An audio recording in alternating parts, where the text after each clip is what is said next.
कधी सागर निळाई थोडे शंखनी शिंपले, कधी चांदणे टिपूर तुझ्या डोळ्यात वाचले. कधी उतरला चंद्र तुझ्या माझ्या अंगणात, स्वप्न पाहराचा छळा विसावला जळीला.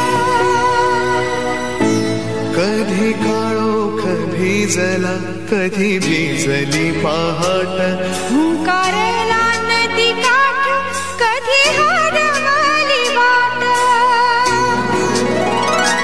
वाऱ्या पावसाची गाज, काळे भास गच्च दाट,